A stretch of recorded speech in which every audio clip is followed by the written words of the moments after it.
साकीनाका मॅनहोलमध्ये पडून असलम अन्सारी नामक व्यक्तीचा मृत्यू झालाय। पालिका आयुक्त अश्विनी भिडे या घटनेला जबाबदार असल्याचं उपमहापौर संजय घाडी यांनी म्हटलंय। उपमहापौरांकडून अश्विनी भिडे, रितू तावडे यांना लक्ष्य करण्यात आलंय। आयुक्त मॅडम, आपण अजून किती बळी घेणार आहात असा सवाल संजय घाडी यांनी उपस्थित केलाय। आणखी एक हकनाक बळी गेलाय। मुंबई पालिकेचा हा निष्काळजीपणा बघायला मिळतोय। धक्कादायक असा प्रकार घडलेला आहे साकीनाकामध्ये। त्याची सीसीटीव्ही दृश्य सुद्धा आपण बघू शकतोय। साकीनाकामध्ये मॅनहोलमध्ये पडून असलम अन्सारी नामक व्यक्तीचा मृत्यू झालाय। त्यामुळे या घटनेला जबाबदार कोण अशी टीकाही आता केली जाते। प्रश्नही विरोधकांकडून सातत्यानं उपस्थित केला जातोय।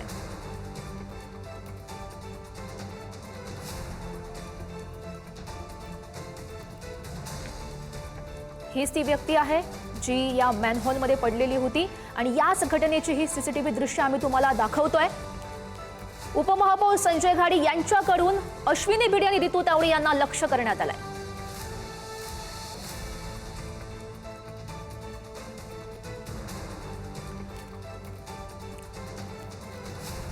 खरंच सातत्यानं या घटना घडतायत। महापौर रितू तावडे यांच्या समोर सुद्धा एक व्यक्ती पडलेला होता। ती घटना ताजी असतानाच चेंबूरमध्ये सुद्धा एक बळी गेलेला होता चिमुकल्याचा। त्याच्या अंगावर झाड पडून त्याचा मृत्यू झालेला होता। या सगळ्या घटना सुरू असतानाच आता एक नवीन घटना घडलेली आहे। साकीनाक्यामध्ये मॅनहोलमध्ये व्यक्ती पडलेली आहे। असलम अन्सारी नामक ही व्यक्ती होती, ही मॅनहोलमध्ये पडली आणि तिचा मृत्यू झालेला आहे। अतिशय धक्कादायक असा हा प्रकार। पालिका आयुक्त अश्विनी भिडे या घटनेला जबाबदार असल्याची आता टीका केली जाते। आरोप सध्या केला जातोय। उपमहापौर संजय घाडी यांनी हा आरोप केलेला आहे। जबाबदार आमच्या मुंबई महानगरपालिकेच्या आयुक्त सन्माननीय अश्विनी भिडे मॅडम आहेत, असं मी मुंबईचा एक नागरिक म्हणून आणि उपमहापौर म्हणून या ठिकाणी आपल्या चॅनलच्या माध्यमातून सांगतो। याचं कारण असं आहे की आज आपण जे बघताय हे मॅनहोल्स आता इथे लावतोय हा कॉन्ट्रॅक्टर। ह्या वॉर्ड स्तरावरती 2 वर्षापूर्वी एक निविदा दिलं होतं, एक कॉन्ट्रॅक्ट दिलं होतं आणि त्याच्यानंतर त्याचा पिरियड संपला। त्याच्यानंतर आमच्या प्रशासनाने वॉर्ड स्तरावरती काय काय होते, कुठे कुठे मॅनहोल्स उघडे आहेत, त्याला संरक्षित जाळ्या नाहीत, हे पाहिलं आणि मी त्या होण्याच्या हे अपघात व्हायच्या अगोदर ते आयुक्त मॅडमना पत्र दिलं, परंतु त्यांनी या पत्राची दखल घेतली नाही। एखाद्या संवेदनशील आयुक्त असत्या तर त्यांनी ताबडतोब त्याच्यावरती चौकशी करून आपल्या संबंधित अधिकाऱ्यांना पाणी करायला सांगितलं असतं। ज्या कॉन्ट्रॅक्टचं तर तिथे पिरियड संपलाय, त्या संरक्षित झाड्या लावल्याच गेल्या नाही, तिथे संरक्षित झाडीच लावलेली नाहीये।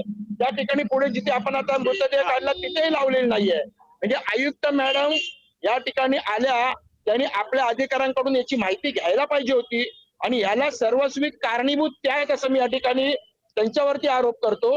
आणि याच्यामध्ये जे अधिकारी आमच्या सही आहेत, जबाबदार आहेत आणि जो ठेकेदार आहे त्याच्यावरती मनुष्यवधाचा गुन्हा दाखल केला गेलाच पाहिजे। अजूनही आमचं जर प्रशासन झोपलं असेल तर आम्ही सत्तेधारी आहोत म्हणून आम्ही या ठिकाणी लोकांच्या प्रश्नांना उत्तर द्यायची आणि त्यांच्या शिव्या खायचं हे खायचंय का? तुम्ही सर्व पत्रकारांनी आयुक्तांना आणि अतिरिक्त आयुक्तांनी याचा जाब विचारला पाहिजे।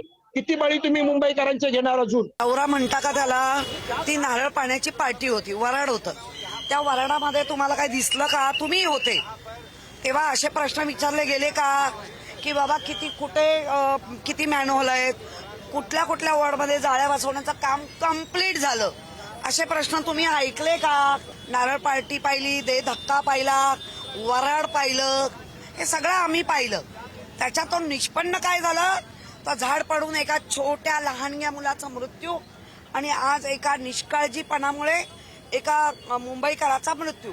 मी तुम्हाला सांगतो, हा सत्तेचा माज आहे। काल एका मंत्र्यांनी काय सांगितलं की ते नैसर्गिक आपत्ती होते, झाड पडणं, म्हणजे हे काय माझाचा प्रकार आहे। जबाबदारी घ्यायला तयार नाही।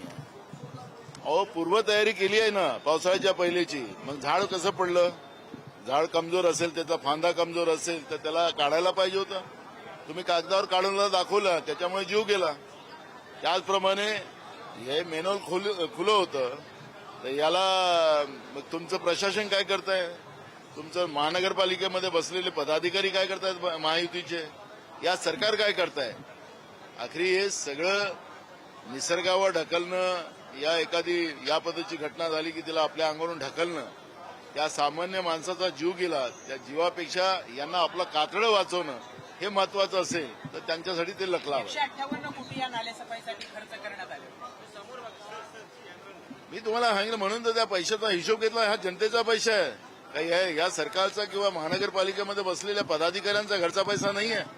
या जनतेच्या सुखसुविधेसाठी त्यांच्याकडे कर रूपाने घेतलेला पैसा आहे. त्या पैशाचा हिशोब आता यांना द्यावा लागेल, नाहीतर लोक यांना आता यांची जागा दाखवल्यास शांत बसणार. मुंबई महानगरपालिका जे कारभार आहेत ना, हे सगळे खड्ड्यात आहे, हे सगळे गटरात आहे. सगळे यांनी जे पैसे दिले होते ना साफसफाईला, हे सगळं बारिशमध्ये वाहून गेलेलं आहे. त्याच्यावर चौकशी झाले आणि जे दोषी आहेत त्यांच्यावर कारवाई होईल. ते झोपलेले आहेत. मुंबई महानगरपालिकाची महापौर उपमहापौर सगळे झोपलेले आहेत. त्यांना होशच नाहीत की मुंबईमध्ये काय चाललंय. लहान मुलांची डेथ होते, लोक मॅन्युअलमध्ये गिरतात, मुंबई थांबते. सकाळी जे स्कूल जाणारा बाळा आहेत त्यांना त्रास होता, आमची बहिणी जे कामाला आहेत त्यांना त्रास होतात. ते मुंबईला ते डुबून टाकलेली आहेत. आजची दुर्घटना जी आहे त्याला नेमकं जबाबदार कोण सर? महानगरपालिका एल वॉर्ड याची जबाबदार आहे. कारण एवढा मोठा ड्रेनेज, कमीत कमी 30 फूट खोलाचा ड्रेनेज होता आणि त्या ड्रेनेजवर विदाऊट बॅरिगेटिंग, विदाऊट सेफ्टी लावून बॅरिगेटिंग सुद्धा केली नाही की येणाऱ्या जाणाऱ्या लोकांना कळेल, लोक बाजूमध्ये जातील.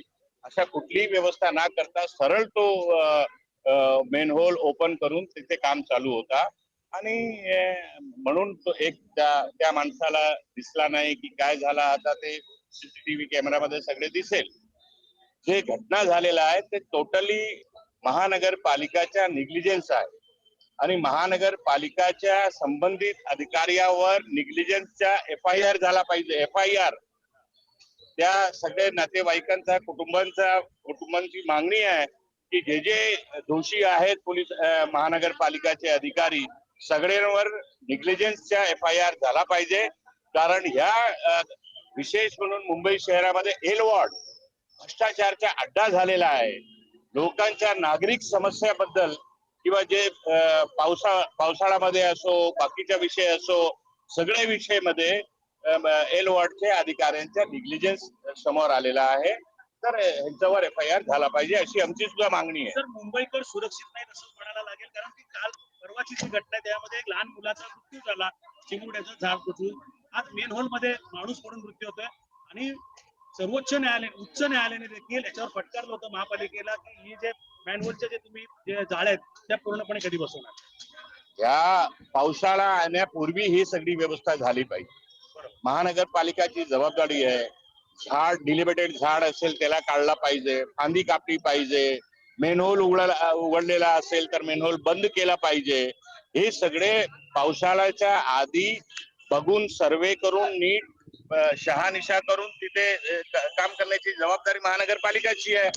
आता महानगरपालिकाचे संबंधित जे अधिकारी आहेत ते बेजबाबदारपणाने वागतायत, म्हणून ही सगळी घटना या मुंबई शहरामध्ये होत आहे.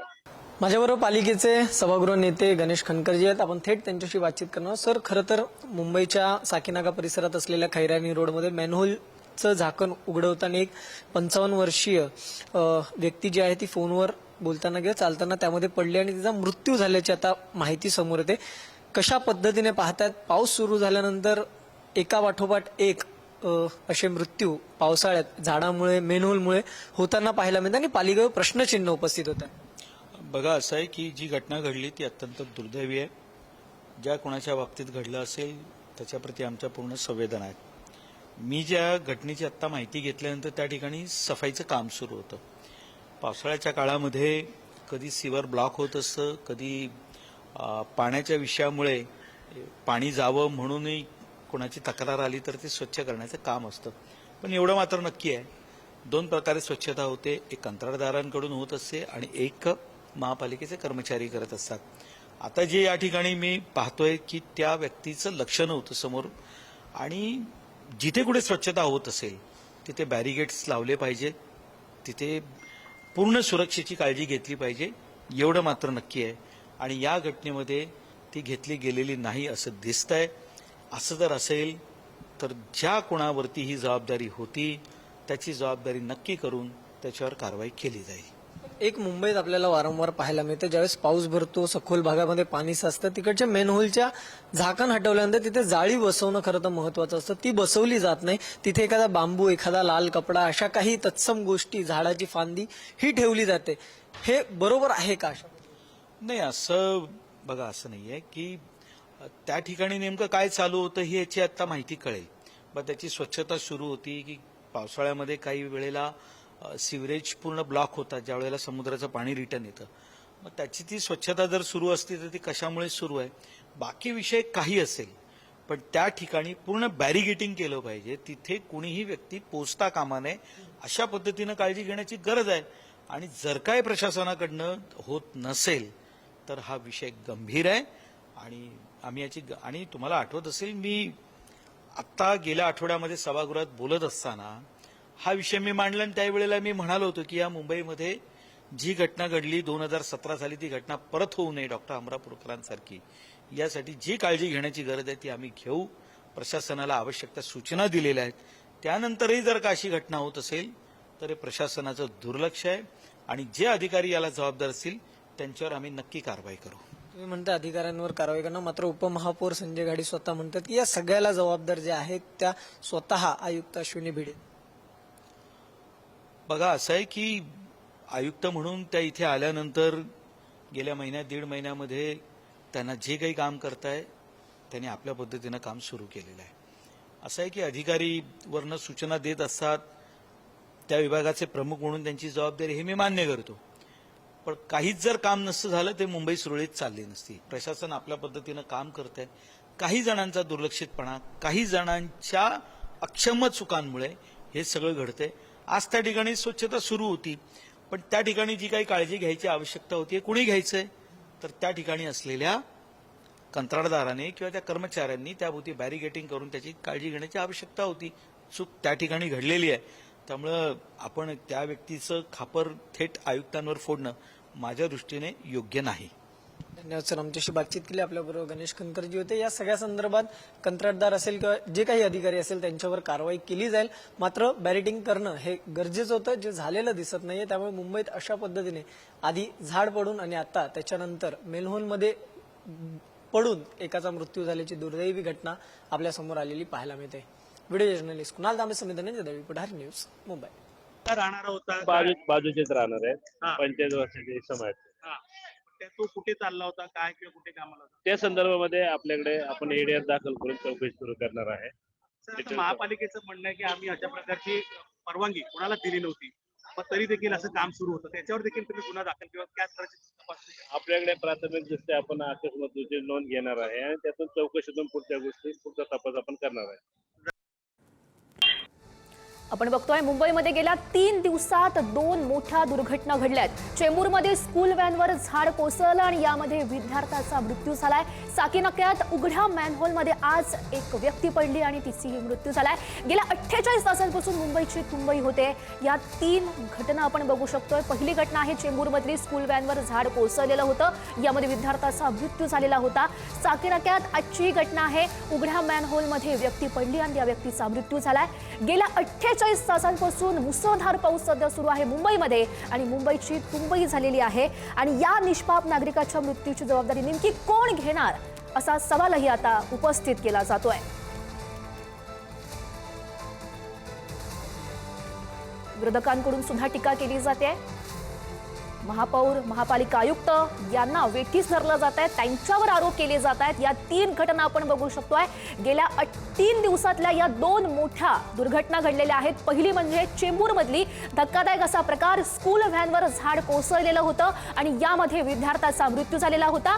आणि आजची घटना साकीनाक्यात उघड्या मॅनहोलमध्ये व्यक्ती पडला आणि त्या व्यक्तीचा मृत्यू झालाय.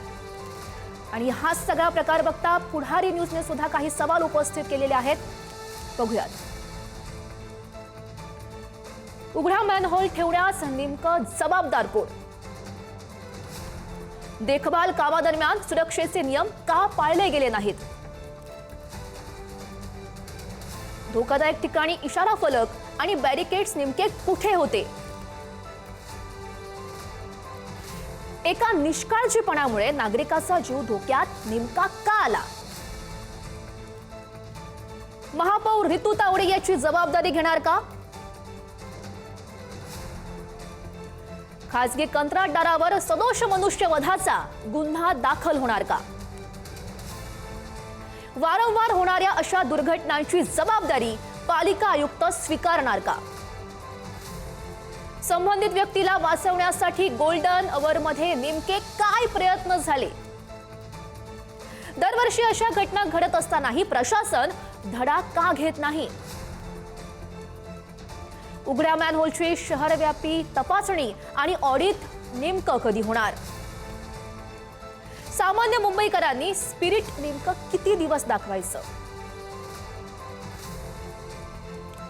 तर हे काही सवाल आहेत ते पुढारी न्यूजनं उपस्थित केलेले आहेत.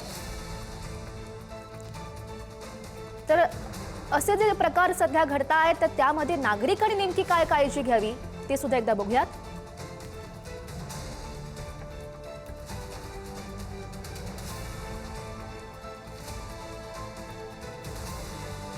तुम्हाला वाचवायला राजकारणी येणार नाहीत हे लक्षात ठेवा.